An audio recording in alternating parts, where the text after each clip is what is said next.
গোপালগঞ্জে পুলিশের গাড়িতে আগুন।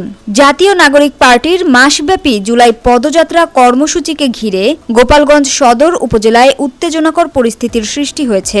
বুধবার সকালে সদর উপজেলার উলপুর এলাকায় পুলিশের একটি গাড়িতে আগুন দেওয়ার ঘটনা ঘটেছে। এ ঘটনায় ভাঙচুর ও পুলিশের ওপর হামলার অভিযোগ উঠেছে নিষিদ্ধ ঘোষিত সংগঠন ছাত্রলীগের নেতাকর্মীদের বিরুদ্ধে।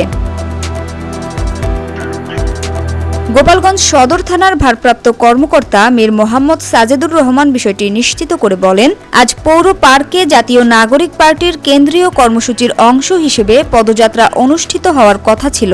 এতে কেন্দ্রীয় নেতারা উপস্থিত হওয়ার কথা ছিল।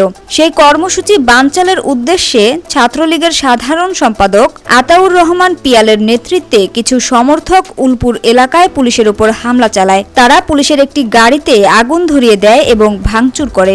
এখন পর্যন্ত কোনো হতাহতের খবর পাওয়া যায়নি। ঘটনার পরপরই পুলিশ ঘটনাস্থলে পৌঁছায় এবং পরিস্থিতি নিয়ন্ত্রণে আনে।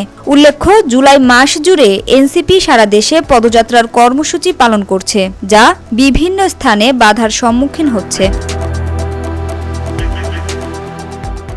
Samia Sultana, GBC television.